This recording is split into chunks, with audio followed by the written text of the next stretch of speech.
नमस्कार। आज के इस नए गहन विश्लेषण में एक बहुत ही रोमांचक विषय पर बात होने वाली है। हाँ, और ये भूगोल का एक ऐसा टॉपिक है जो मतलब हमेशा से ही चर्चा में रहता है। बिल्कुल। जब भी दुनिया का नक्शा सामने आता है तो अक्सर नजर विशाल महाद्वीपों या बड़े-बड़े देशों पर जाती है। हाँ, या फिर अंतहीन महासागरों पर जाकर टिकती है। लेकिन आज का ध्यान उन विशाल भूभागों पर नहीं है। तो फिर आज का फोकस किस पर है? आज हम बात करने वाले हैं पानी के उन बेहद पतले और संकरे रास्तों पर जो इस पूरी दुनिया को एक साथ जोड़कर रखते हैं। जिन्हें हम जल डमरू मध्य कहते हैं। हाँ, जल डमरू मध्य। सरल भाषा में समझें तो जल डमरू मध्य यानी पानी का वो पतला रास्ता जो दो बड़े समुद्रों को जोड़ता है और जमीनी हिस्सों को अलग करता है। एकदम सही। इसे समुद्री सड़क भी कह सकते हैं। आज के इस गहन विश्लेषण के लिए हमने कुछ बहुत ही बेहतरीन स्रोतों का इस्तेमाल किया है। हाँ, जैसे कि मशहूर the global atlas of strategic maritime straits और कुछ बहुत ही विस्तृत अध्ययन नोट्स। बिल्कुल। और इस चर्चा का उद्देश्य केवल भूगोल के अक्षांश और देशांतर रटना नहीं है, बल्कि ये समझना है कि पानी के ये संकरे रास्ते दुनिया की अर्थव्यवस्था, व्यापार और अंतर्राष्ट्रीय रणनीतियों को किस तरह से आकार देते हैं। ठीक है, आइए इसके हर पहलू को समझते हैं। अगर एटलस के पन्ने पलटें तो सबसे पहला और शायद सबसे अहम नाम जो सामने आता है वो है मलक्का जल डमरू मध्य। मलक्का, हाँ। ये रास्ता अंडमान सागर को दक्षिण चीन सागर से जोड़ता है और अगर भूगोल की बात करें तो इंडोनेशिया के सुमात्रा द्वीप को मलेशिया से अलग करता है। बिल्कुल। नक्शे पर देखने में ये एक बहुत ही सामान्य सा कट नजर आता है। सामान्य सा लगता है।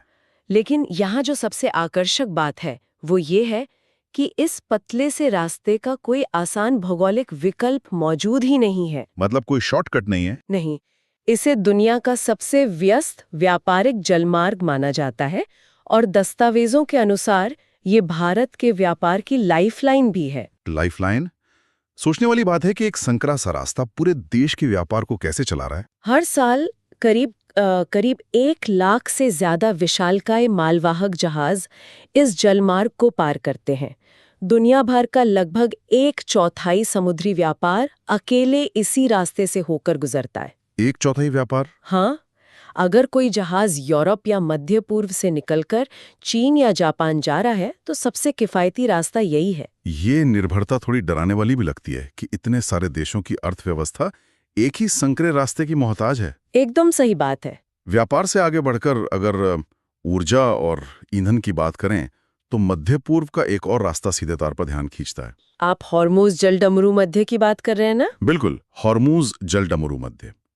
एटलस के अनुसार ये फारस की खाड़ी यानी पर्शियन गल्फ को ओमान की खाड़ी से जोड़ता है और ये ईरान और ओमान के बीच स्थित है। हाँ, हमारे नोट्स में एक बहुत ही हैरान करने वाला आंकड़ा दिया गया है।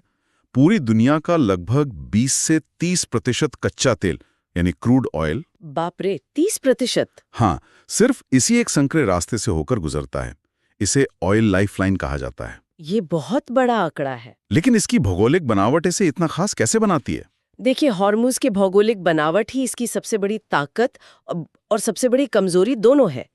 ये रास्ता अपने सबसे संकरे बिंदु पर केवल 21 मील चौड़ा है। सिर्फ 21 मील? हाँ, और बड़े तेल टैंकरों के गुजरने के लिए जो गहरा पानी चाहिए वो चैनल केवल 2 मील चौड़ा है। सिर्फ 2 मील? जरा कल्पना कीजिए, दुनिया की हर तीसरी कार, हर बड़ा कारखाना जिस ईंधन पर निर्भर है वो हर दिन इसी 2 मील चौड़े पानी के चैनल से होकर निकलता है। ये तो एक तरह से प्रकृति द्वारा बनाया गया एक ऐसा वाल्व है जिसे अगर बंद कर दिया जाए तो पूरी दुनिया का इंजन रुक जाएगा। एकदम सही। ऊर्जा के इन रास्तों से निकलकर अगर थोड़ा पश्चिम की ओर चलें तो बाब अल मंदेब का जिक्र आता है। हाँ, बाब अल मंदेब। ये जल डमरू मध्य लाल सागर को अदन की खाड़ी से जोड़ता है। महाद्वीपों के हिसाब से देखें तो ये एशिया के यमन को अफ्रीका के जिबूती से अलग करता है। बिल्कुल। यहाँ बात और भी ज्यादा दिलचस्प हो जाती है।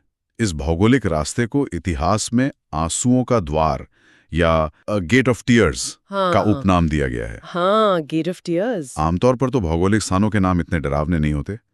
इसके पीछे की क्या कहानी है? ये नाम केवल कोई कवितापूर्ण कल्पना नहीं है। ये सदियों के समुद्री खौफ का सीधा परिणाम है।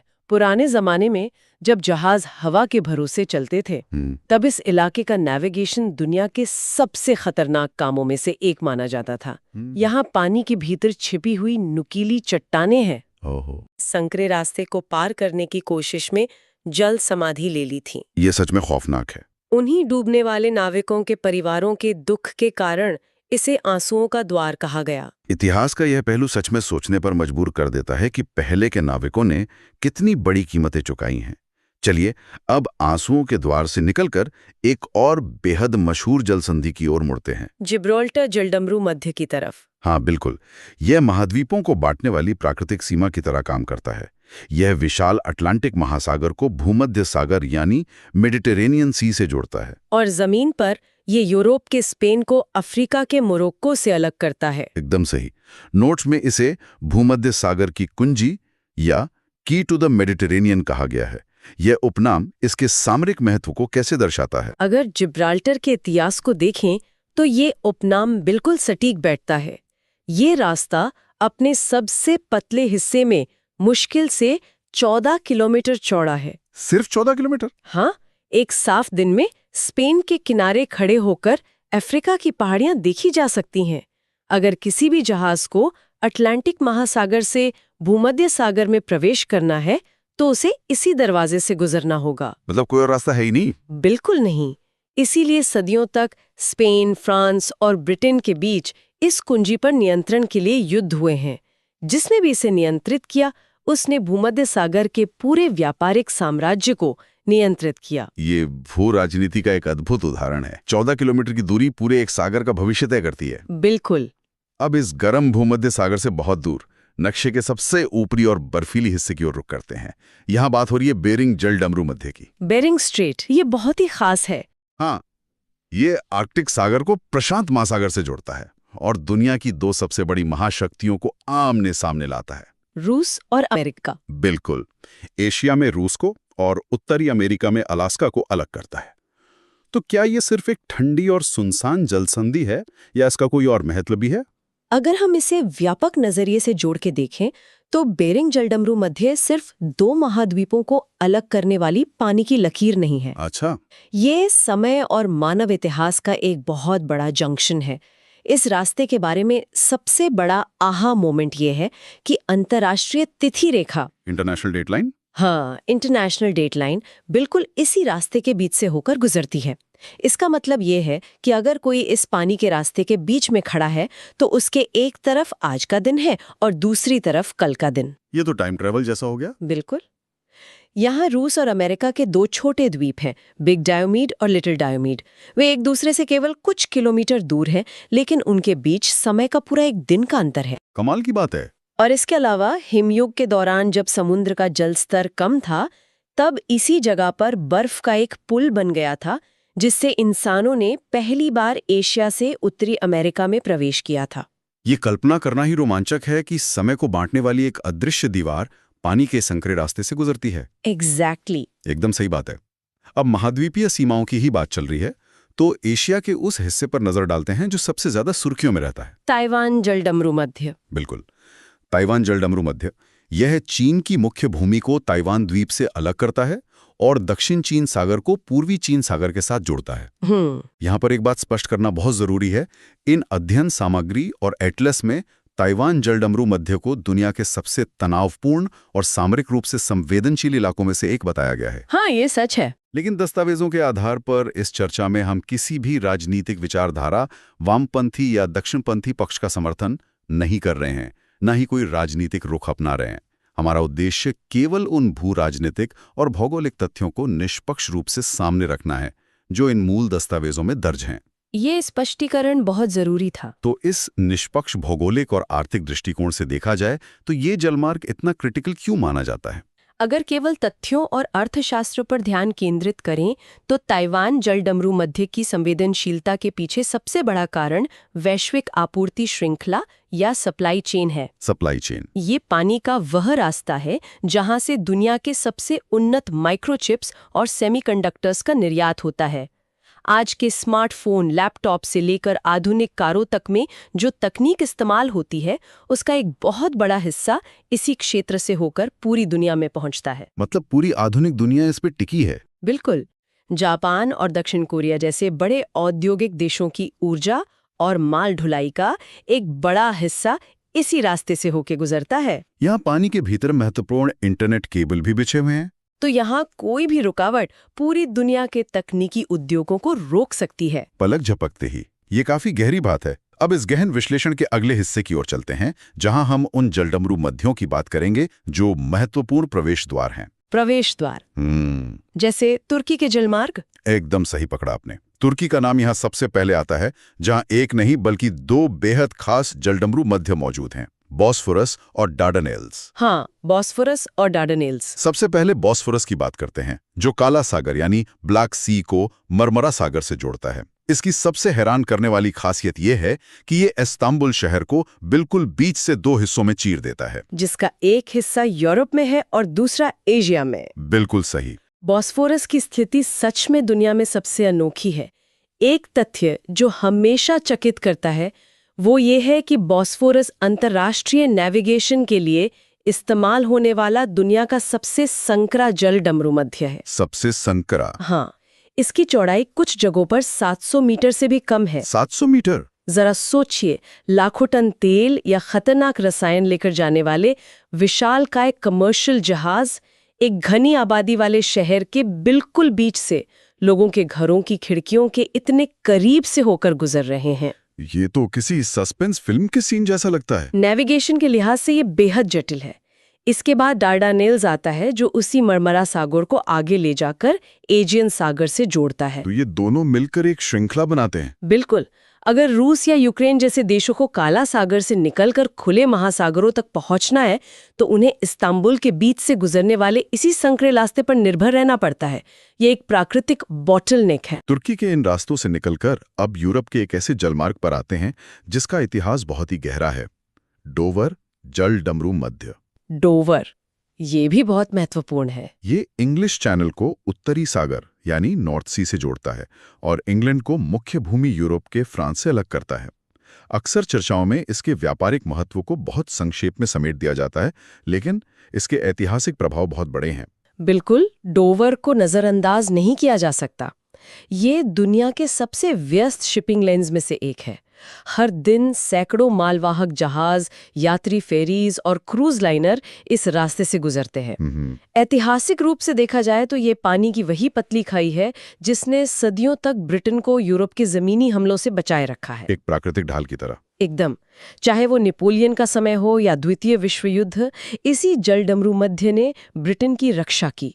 और आज के आधुनिक युग में भी ब्रिटेन और यूरोप के बीच माल की दैनिक आवाजाही इसी मार्ग पर गहराई से निर्भर है। यानी डोवर केवल एक जलमार्ग नहीं, बल्कि एक ऐतिहासिक ढाल और वर्तमान अर्थव्यवस्था का पुल दोनों है। बिल्कुल सही। अब इस विश्लेषण के अंत में एक ऐसे जलडमरू मध्य की बात करते हैं जिसके नाम को लेकर लोगों में बहुत ही ज्यादा दुविधा पैदा होती है। पाल्क जलडमरू मध्य। हाँ, पाल्क स्ट्रेट। अक्सर जब लोग पहली बार पाल्क नाम सुनते हैं तो उन्हें लगता है कि शायद ये जलमार्ग पाकिस्तान के आसपास कहीं होगा। ये भ्रम बहुत ही आम है। पर असल में इसका पाकिस्तान से कोई लेना देना नहीं है।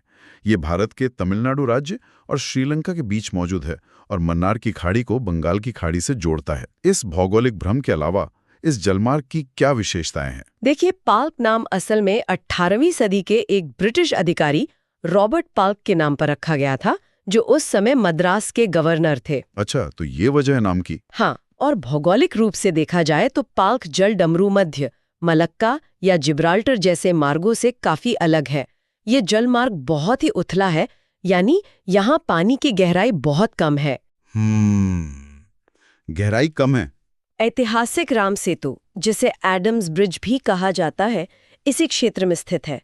पानी उथला होने के कारण विशालकाय मालवाहक जहाज इस रास्ते से नहीं गुजर सकते। मतलब कोई शॉर्टकट नहीं है? नहीं। अगर किसी बड़े जहाज को भारत के पश्चिमी तट से पूर्वी तट की ओर जाना होता है तो उसे पूरी श्रीलंका का चक्कर लगाकर ही जाना पड़ता है। तो ये अंतर्राष्ट्रीय व्यापार के लिहाज से मलक्का जितना व्यस्त तो नहीं है? नहीं, उतना व्यस्त नहीं है, लेकिन क्षेत्रीय पारिस्थितिकी और भारत श्रीलंका के रिश्तों के लिए ये एक बेहद महत्वपूर्ण जलीय क्षेत्र है। बिल्कुल सही। तो आखिर इस सब का मतलब क्या है? अगर इन सभी कड़ियों को जोड़ा जाए तो ये स्पष्ट होता है कि जिब्राल्टर भूमध्य सागर का रक्षक है, तो मलक्का पूर्वी व्यापार की लाइफलाइन, हॉर्मोज दुनिया के तेल की तिजोरी की चाबी है, तो बाब अल मंदेब आंसुओं के इतिहास के साथ सुएज का रास्ता खोलता है। बेरिंग सागर समय और महाद्वीपों को बांटता है। तुर्की के बॉस्फोरस और डार्डानल्स एक शहर को दो हिस्सों में बांटते हुए काला सागर का एकमात्र रास्ता बनते हैं। डोवर यूरोप का व्यस्ततम पुल है और पाल्क स्ट्रेट भारत और श्रीलंका के बीच की अहम कड़ी है। ये सभी संकरे रास्ते ये साबित करते हैं कि हमारी विशाल दुनिया असल में पानी के इन बेहद छोटे धागों से बंधी हुई है। ये निष्कर्ष बिल्कुल सटीक है। ये जलडमरू मध्य सिर्फ नक्शे पर खींची गई रेखाएं नहीं है, बल्कि ये वैश्विक राजनीति और अर्थशास्त्र की सबसे संवेदनशील नसें हैं। बिल्कुल। और इससे एक बहुत ही महत्वपूर्ण सवाल खड़ा होता है। इस पूरे विश्लेषण के दौरान ये देखा गया कि पूरी दुनिया इन संकरे रास्तों के ब्लॉक होने के डर से घिरी रहती है। लेकिन अब एक नया बदलाव आ रहा है जिसके बारे में सोचना बहुत जरूरी है। कैसा बदलाव? जलवायु परिवर्तन या क्लाइमेट चेंज। इसके कारण आर्कटिक सागर की बर्फ तेजी से पिघल रही है। इस वजह से नॉर्दर्न सी रूट या उत्तरी समुद्री मार्ग जैसे नए रास्ते खुल रहे हैं। तो इसका मतलब है कि व्यापार के नए रास्ते बन रहे हैं। बिल्कुल। जरा सोचिए, भविष्य में अगर मालवाहक जहाज मलक्का या स्वेज नहर के लंबे और भीड़-भाड़ वाले रास्ते से जाने के बजाय सीधे रूस के ऊपरी हिस्से से होते हुए यूरोप पहुंच जाएं, तो क्या होगा? ये तो पूरा खेल ही बदल देगा। क्या आने वाले कुछ दशकों में मलक्का और जिब्राल्टर जैसे ऐतिहासिक जलमार्ग अपना रणनीतिक दबदबा खो देंगे? ये सोचने वाली बात है। यह भूगोल और कूटनीति का वह नया पन्ना है जो यह सोचने पर मजबूर करता है कि दुनिया का नक्शा हथियारों या संधियों से नहीं, बल्कि बढ़ते तापमान से हमेशा के लिए बदल सकता है। ये एक ऐसा विचार है जो वास्तव में भूगोल और भविष्य को देखने का नजरिया ही बदल देता है। जो रास्ते सदियों से शक्तिशाली रहे हैं, वे शायद प्रकृति के एक बदलाव के कारण अपनी अहमियत खो सकते हैं। एकदम सही। श्रोताओं के लिए सोचने और इस भू राजनीतिक पहेली पर विचार करने के लिए एक बेहतरीन बिंदु है। आज के इस गहन विश्लेषण में शामिल होने और इन संकरी समुद्री सड़कों के रहस्यों को समझने के लिए बहुत बहुत धन्यवाद। धन्यवाद। उम्मीद है कि एटलस को देखने का नजरिया अब पहले जैसा नहीं रहेगा।